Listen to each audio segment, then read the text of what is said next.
ठंडे सैंडविच खाने के बाद इसकी बहुत याद आ रही थी। इसीलिए तो पूरी बनाई एक थाली आपके लिए। इसकी बहुत याद आ रही थी।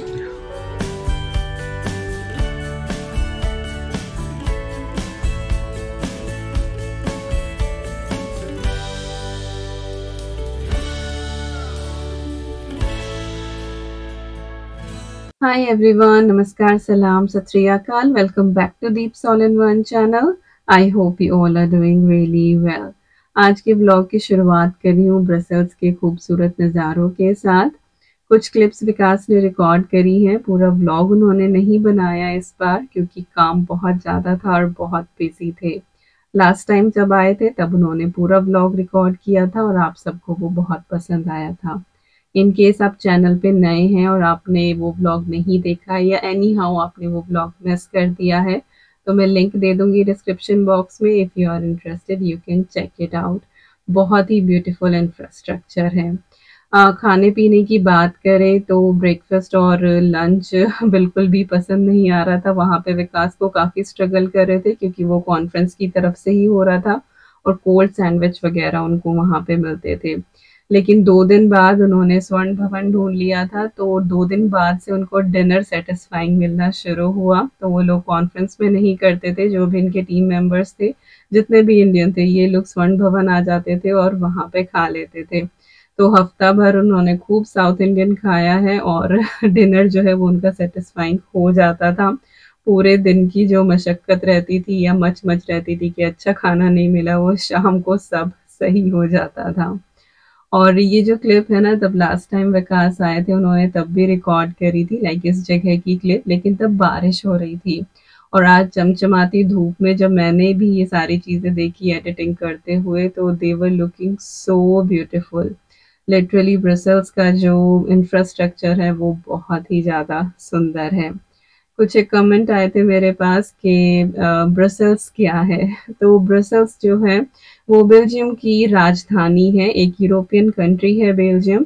तो बहुत से लोग हैं जिनको नहीं पता है. और लंदन से जो है आप फ्लाइट भी ले सकते हैं और आप सी के थ्रू जो जाती है ट्रेन यूरोस्टार जिसको बोला जाता है वो भी यहाँ पे कनेक्ट करती है. तो आप जैसे चाहें वैसे जा सकते हैं. और ये वाला व्यू देख के तो आई वाज लाइक कि कितनी अच्छी सिमेट्री है. देख के ही बहुत ज़्यादा सेटिस्फेक्शन और सुकून मिलता है.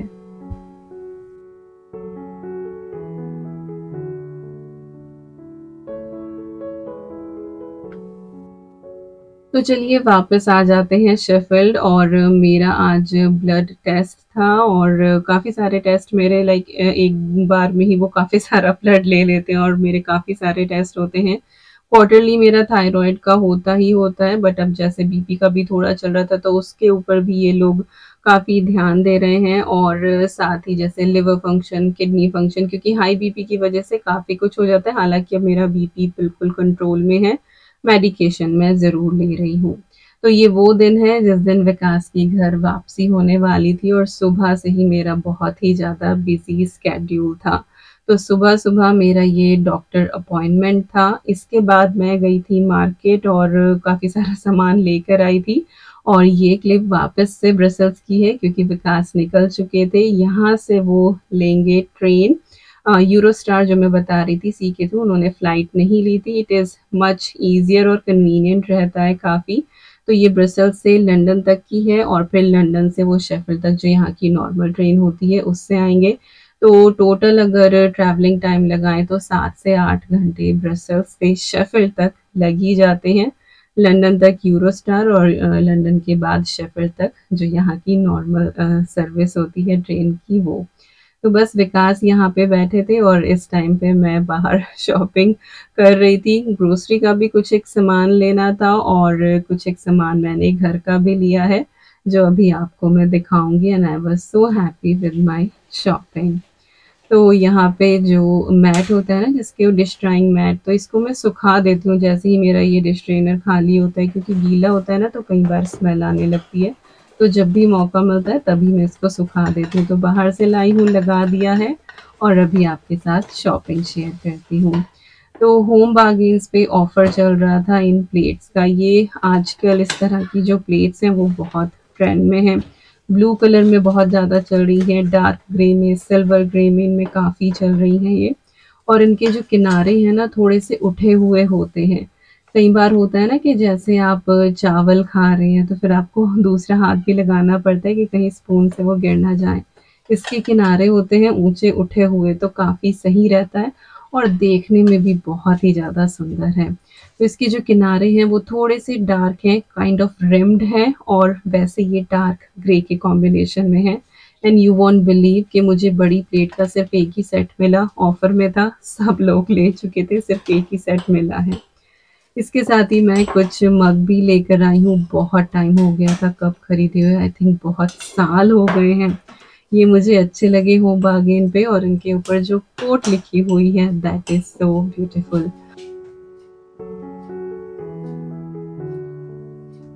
तो बहुत सुंदर लगे, और साथ ही सेज ग्रीन का कॉम्बिनेशन था। एक मैं ये मेजरिंग जग भी लेकर आई हूँ। मोस्टली आपने मुझे देखा है कि मैं दाल वगैरह भिगोने के लिए ना वो प्लास्टिक वाला मग यूज़ करती हूँ। तो उसका पर्पस बस यही होता है कि उसमें मेजरमेंट होती है, तो मैं उसी हिसाब से दाल में पानी डालती हूँ। बट मुझे ये अफोर्डेबल लगा, आई थिंक ये कुछ 2 पाउंड का हो रहा था होम बार्गेन पे, तो मैंने वो ले लिया। साथ ही मैं ये 4 जार लेकर आई हूँ, और बैम्बू वाली इनकी लिड है, और ग्लास के हैं ये कंटेनर। दाल के लिए मैं लेकर आई हूँ, बट यू नो एक साथ आप अपनी पूरी पैंट्री चेंज नहीं कर सकते हैं। हर चीज़ को रिप्लेस करने में, एक्सचेंज करने में टाइम लगता है। तो बस मैंने एक रूल बनाया कि 2 महीने 3 महीने में जब भी मैं होम बार्गेन जाऊँगी तो मैं 4 जार खरीद के ले आऊँगी। एक jar I think 2 pound 99 pence का है, इंडिया के हिसाब से लगाएं तो 300 रुपये का हो बैठता है। तो वही है कि एक साथ इतने सारे डब्बे नहीं ला सकते हैं, बट हाँ धीरे धीरे अब मैंने चेंज करना शुरू किया है। एक ये कोस्टर्स का मैं सेट लाई हूँ, ये मैंने मॉरिसन से लिया है, और ये रिडक्शंस में था, कुछ 90p का मुझे मिला है। ओरिजिनल प्राइस इसका 3 पाउंड था। मॉरिसन से ही एक ये बी हैप्पी वाला मुझे ये स्लोगन मिला है। आई डोंट नो मैं इसको कहाँ लगाऊंगी, बट बहुत क्यूट था और रिडक्शन में था। तो रिड्यूस आयल मैं चेक कर ही लेती हूँ, कई बार अच्छी चीज़ें मिल जाती हैं। इसके बाद एक और ये रिड्यूस आइटम है, that is silicon mat.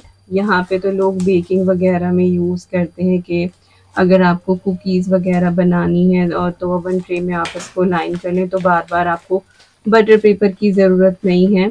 But मैं इसको लाई हूँ चकले के नीचे रखने के लिए, इसकी ग्रिप अच्छी होती है। और जो मेरा फ़िलहाल वाला है वो ख़राब हो गया था, तो ये मैं लेकर आई हूँ, और ये कुछ मुझे 1 पाउंड का पड़ा है। तो यही कुछ एक छोटी-छोटी चीज़ें हैं जो मैं लेकर आई हूँ। तो चलिए बस अब फटाफट जो है यहाँ पे डिशवॉशर में जो चीज़ें जानी हैं वो मैं डिशवॉशर में लगा दूँगी, और जो मुझे हाथ से साफ़ करनी है उनको मैं हाथ से साफ़ कर लूँगी।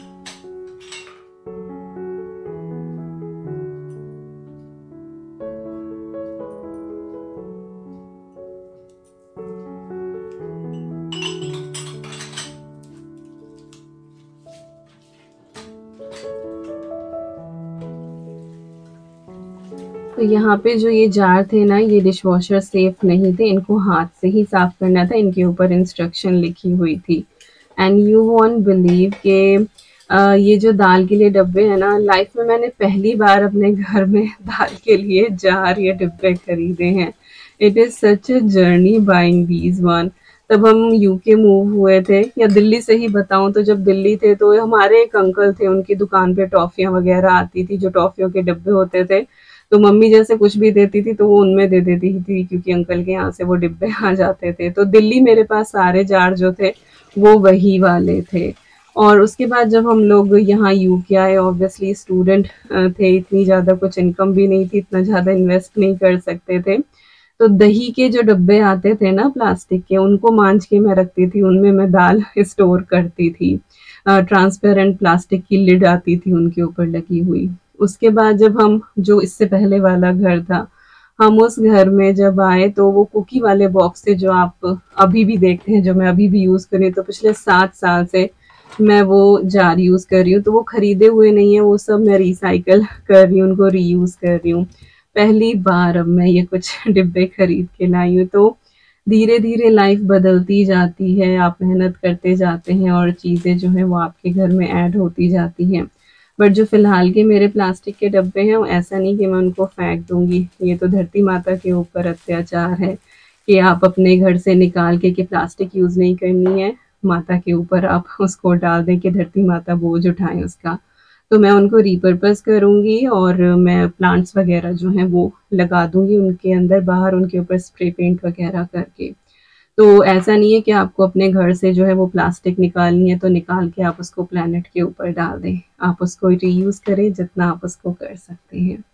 बेसिल का एक प्लांट भी मैं लेकर आई थी, इसको मैंने पॉट कर दिया है और अभी जो है नए कप आ गए हैं तो उनमें चाय पी जाएगी। तो जो ये पहले वाले मेरे मग हैं, इनको मैं रख दूँगी और धीरे-धीरे करके मेरा ब्लू क्रॉकरी का जो कलेक्शन है वो बढ़ता जा रहा है and I really love this kind of pattern and this kind of crockery.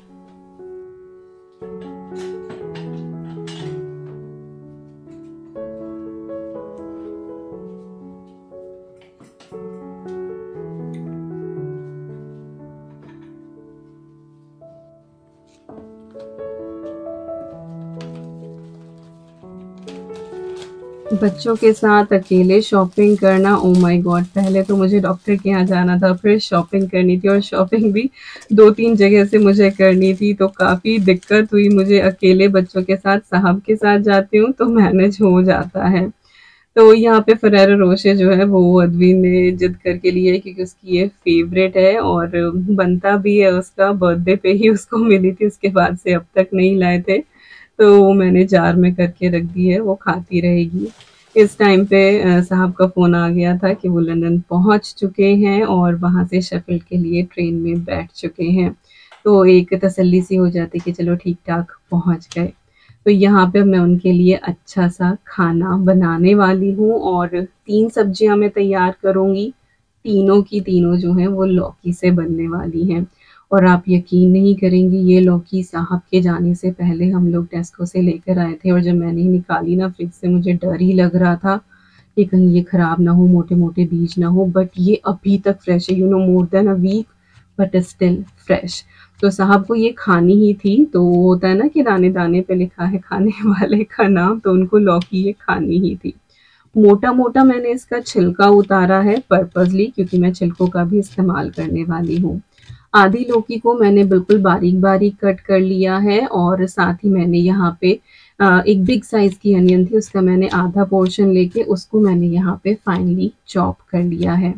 और हाँ, आप लोग मेरे हाथ का पूछ रहे थे तो थैंक यू सो मच। पहले से काफ़ी बेटर है लेकिन 100% बेटर नहीं है, दर्द अभी भी काफ़ी है। तो चलिए लौकी चने की दाल बनाते हैं लेकिन थोड़े से डिफरेंट स्टाइल में।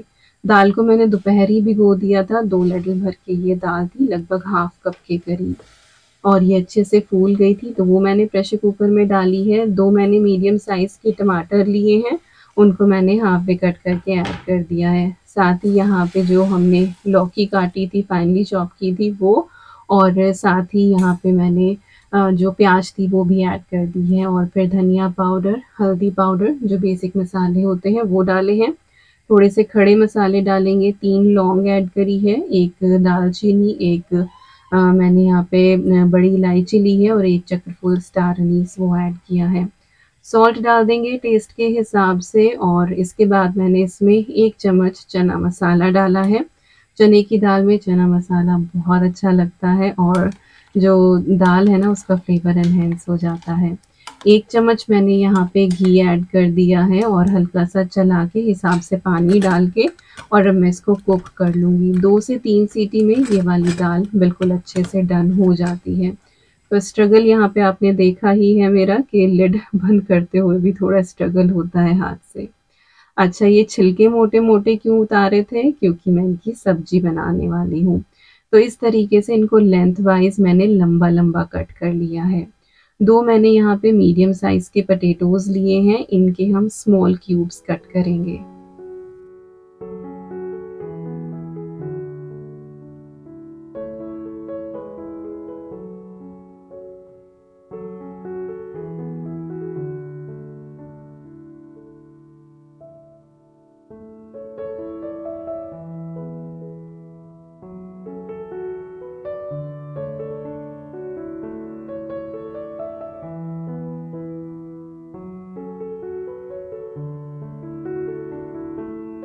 तो चॉपिंग यहाँ पे हमारी ऑलमोस्ट हो गई है लौकी के छिलके की सब्जी के लिए। तो टमाटर भी और प्याज भी दोनों ही चीज़ें हमें थिनली स्लाइस करनी थी। छोटा मैंने प्रेशर कुकर लिया है, वैसे आप चाहें तो कढ़ाई में भी बना सकते हैं, लेकिन छिलके जो हैं फिर वो गलने में काफ़ी टाइम लेते हैं, या फिर आपको बिल्कुल खड़ी-खड़ी सी सब्जी पसंद है तो आप उस हिसाब से देख सकते हैं कि कुकर में बनानी है या कढ़ाई में। तो प्रेशर कुकर में थोड़ा-सा ऑयल डाल के फिर मैंने जीरा डाल दिया है। जैसे ही वो तड़का है उसमें मैंने प्याज़ शामिल कर दी है। प्याज़ को अच्छे से हम यहाँ पे भून लेंगे, लेकिन बहुत ज़्यादा डार्क हम इसको नहीं करेंगे। इसके बाद जो सूखे मसाले होते हैं धनिया पाउडर, हल्दी पाउडर, रेड चिली पाउडर, हम वो इसके अंदर ऐड कर देंगे। हल्का सा इसको रोस्ट करेंगे और उसके बाद जो हमने सब्ज़ी काटी है वो सारी हम इसके अंदर ऐड कर देंगे। तो लौकी के छिलके, टमाटर और आलू, आप चाहें तो इसमें मटर भी ऐड कर सकती हैं। फ्रोज़न मटर ख़त्म हो रही थी और मुझे ग्रोसरी लाते हुए बिल्कुल भी ध्यान नहीं रही आज। बच्चे जो है ना वो दिमाग चला ही देते हैं जब उनको लेके अकेले निकल जाओ। तो चलिए यहाँ पे मैंने सब्ज़ी ऐड कर दी है और इसके बाद मैंने सॉल्ट डाल दिया है टेस्ट के हिसाब से। हल्का-सा ही इसको हम यहाँ पे मिक्स करेंगे और इसके बाद हम इसमें बिल्कुल थोड़ा-सा पानी ऐड करेंगे, लगभग 1 टीस्पून के करीब। जो लौकी के छिलके हैं ना वो बिल्कुल भी पानी रिलीज़ नहीं करते हैं, लेकिन क्योंकि टमाटर हमने डाला है तो उसका पानी निकलता है, बट स्टिल डर रहता है कि कहीं सब्ज़ी लग ना जाए। तो बिल्कुल 1 टेबलस्पून आप इसमें पानी डाल दें, उससे थोड़ी-सी ये मॉइस्ट भी बनेगी सब्ज़ी और ऐसा नहीं होगा कि गले में अटक रही है। कई बार ना सूखी सब्ज़ी बहुत ज़्यादा ड्राई हो जाती है। तो इसको 1 से 2 विसल में हम पका लेंगे। अब जो हमारी वो आधी लौकी बची थी ना उसको मैंने ग्रेट कर लिया था, और ग्रेट कैसे-कैसे किया है बस वो मुझे ही पता है। छोटा-सा पीस था तो फूड प्रोसेसर निकालने का मेरा मन नहीं किया, मैंने हाथों से ही ग्रेट कर लिया, बट जो मेरी जान निकली है ना, पूछे ना, और बची-कुची जो थी वो इस लौकी को निचोड़ने में निकल गई हाथ की। इसके बाद 10 मिनट का मैंने रेस्ट लिया, उसके बाद फिर से आई किचन में और मैंने ये कोफ्तों के लिए मिक्स रेडी किया। तो आधी लौकी है कसी हुई, इसका पानी निकाल लिया है, इसमें फिर डाला है मैंने धनिया पाउडर, हल्दी पाउडर, थोड़ा-सा सॉल्ट, और इसके बाद हम इसमें बेसन डाल के इसका हम अच्छा सा एक मिक्स तैयार करेंगे, जिससे कि हम इसके कोफ्ते फ्राई कर सकें। मैं बेसिकली जब भी इस तरह से बनाती हूँ तो अप्पे मेकर में बनाती हूँ, बट विकास को जो कोफ्ते हैं वो फ्राइड ही पसंद आते हैं, तो इसीलिए मैंने सोचा कि चलो फ्राइड ही बना देती हूँ, वैसे भी थोड़ी-सी ही क्वांटिटी है।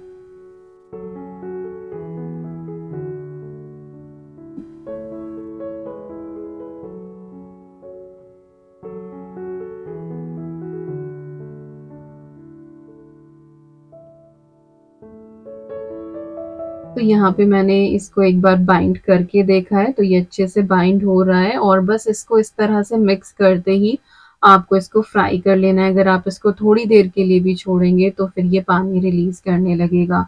तो जब मैंने मिक्स बनाना शुरू किया था तभी मैंने कढ़ाई चढ़ा दी थी, और इसमें बस मैं इस तरीके से ये कोफ्ते छोड़ रही हूँ। वैसे तो लोग बड़ी नफ़ासत से गोल-गोल बना के छोड़ते हैं, बट मुझे थोड़ी जल्दी ही थी, क्योंकि दोनों बच्चे जो है ना वो खेल रहे थे और कभी उनकी लड़ाई हो जाती थी, कभी ईवी कुछ गिरा देती थी, तो बीच-बीच में जाके मुझे उनको भी देखना होता था। तो पर ये है कि अद्वित सँभाल लेती है, बट ईवी जो है वो कई बार उसको बहुत परेशान कर देती है। तो 4 से 5 मिनट में ही ये कोफ्ते फ्राई हो जाते हैं, मीडियम टू हाई फ्लेम पे आपको इनको फ्राई करना है, और ये देखिए गोल्डन ब्राउन हमारे रेडी हो गए हैं। कोफ्ते जो हैं वो बहुत ही क्विक वे में आज हमारे बनने वाले हैं, क्योंकि ग्रेवी मेरे पास ऑलरेडी है, और वो ग्रेवी मैंने कैसे बनाई थी वो इससे पहले व्लॉग में आपने देखी ही है। इन केस आपने मिस किया है तो मैं लिंक दे दूँगी डिस्क्रिप्शन बॉक्स में, घबराने की ज़रूरत नहीं है, यू कैन चेक आउट। कढ़ाई में मैंने थोड़ा-सा ऑयल डाल के उसमें मैंने पाउडर मसाले सारे ऐड करे हैं, धनिया, हल्दी और रेड चिली पाउडर। हल्का-सा सौते करेंगे और जो फ्रोज़न हमारी ग्रेवी है, क्रीमी ग्रेवी, वो हम इसके अंदर ऐड कर देंगे। और ये वो बोल है जिसके अंदर हमने कोफ्तों का मिक्स रेडी किया था, तो इसमें थोड़ा-सा पानी डाल के और मैंने वो ऐड कर दिया है, तो कुछ भी वेस्ट नहीं जाता है और खाना वेस्ट जाना भी नहीं चाहिए। और ये वो पानी है जो लौकी में से निकला था, तो इसको भी हम ऐड कर देंगे। साथ ही मैंने जिंजर गार्लिक की जो फ्रोज़न क्यूब होती है वो भी इसके अंदर डाल दी है। अब बस पानी के साथ इसको जो है वो पकने देते हैं, थोड़ी देर में जो हमारी ग्रेवी है वो अच्छे से मेल्ट हो जाएगी और थिक हो जाएगी। अद्वी को जो है वो पनीर खाना था, मैं चौथी सब्जी बनाने वाली नहीं थी, तो मैंने ये बिल्कुल छोटे-छोटे साइज़ में पनीर कट कर लिया है ताकि एक टुकड़े में एक बाइट उसको मिल जाए पनीर की। तो मैं कोफ्ते और पनीर दोनों एक साथ ही डाल रही हूँ, तो अद्वी को कोफ्ता और पनीर अच्छा लगा। ये नई-सी ही एक रेसिपी हो गई है।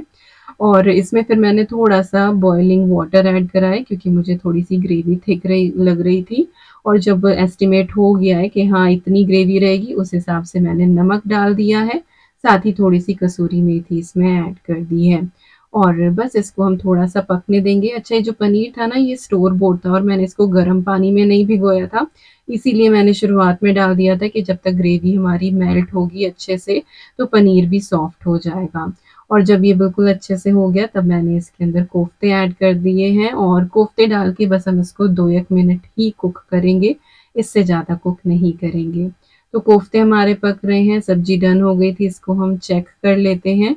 फाइनली इसमें मैंने थोड़ा-सा जो है वो किचन किंग मसाला ऐड करा है और उससे बहुत अच्छी खुशबू आती है।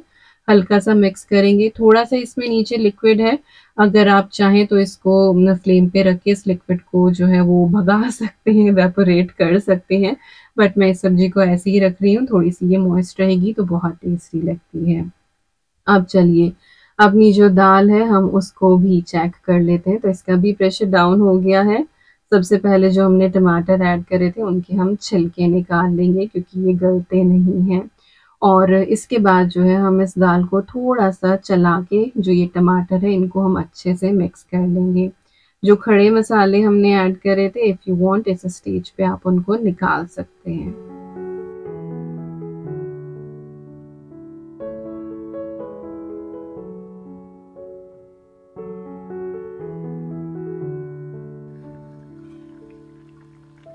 और ये देखिए यहाँ पे हमारे जो कोफ्ते हैं वो बिल्कुल रेडी हो गए हैं। इनका जो साइज़ है वो थोड़ा-सा बढ़ गया है और इन्होंने पानी काफ़ी ले लिया है।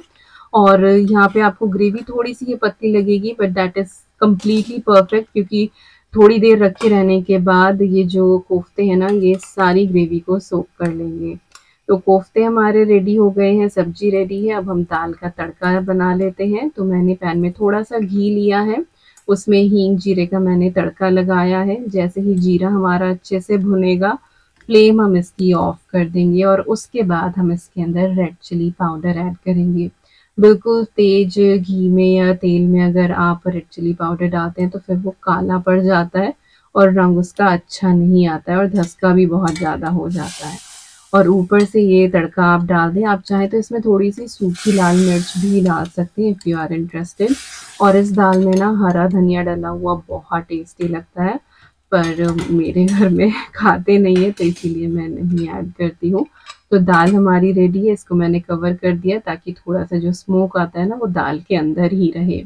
और यहाँ पे मैंने गोचनी का आटा बनाया था रोटी के लिए, फिर सोचा कि चलो साहब के कुछ पराठे उतार देती हूँ, तो उनके मैंने 2-3 पराठे उतार दिए थे, बाकी जो है वो मैंने रोटी सेक ली थी। और हाँ, साथ में मैंने व्हाइट राइस भी बॉयल करे हैं और बस सिंपल जिस तरीके से मैं प्लेन बनाती हूँ, बस सोचा कि क्या ही दिखाऊँ उसको, तो साइड में आपको दिखाई भी दे रहे होंगे पॉट में व्हाइट राइस बने हुए हैं।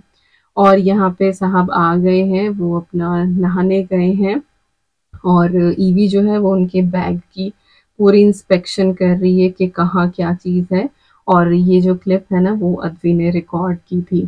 तो अद्वी की बदौलत आपको ईवी दिख ही गई, अदरवाइज़ मैं तो पूरा दिन बच्चों की कोई क्लिप रिकॉर्ड कर ही नहीं पाई। तो साहब आ गए थे अपना फ्रेशन अप होके और यहाँ पे मैंने उनकी थाली सजा दी है, चावल, साथ में पनीर कोफ्ता ग्रेवी और हमारी लौकी चने की दाल और लौकी के छिलकों वाली सूखी सब्जी, बूंदी का रायता और साथ में गोचनी के पराठे। Oh my God! तो एक ही सब्जी से आप इतनी सारी चीज़ बना सकते हैं और बहुत टेस्टी भी बनती है। बस आप अच्छे से प्रेज़ेंट कर दें, नॉर्मल सब्ज़ी से भी खाना बहुत अच्छा बन जाता है, ज़रूरी नहीं है कि आपको बहुत तामझाम करने पड़े। सादा खाना भी अगर अच्छे से आप प्रेज़ेंट कर दें, तो भी बहुत अच्छा लगता है। और यहाँ पे बस सारी बातें की जा रही हैं, सब कुछ बता रहे हैं कि कैसे-कैसे, हालाँकि फ़ोन पे रोज़ बात होती थी, बट स्टिल बहुत सी बातें ऐसी हैं जो सामने देख कर ही होती हैं, तो बस वही बातें हम यहाँ पे कर रहे हैं। एंड ही वाज़ लाइक कि 1 हफ़्ते से मैं तरस गया घर के खाने के लिए। तो चलिए यही था आज का व्लॉग। आई होप आपको पसंद आया होगा। मिलती हूँ नेक्स्ट व्लॉग में। Till then you guys take care and I am sending lots and lots and lots of love to you all. Thank you so much for watching. Take care and bye bye.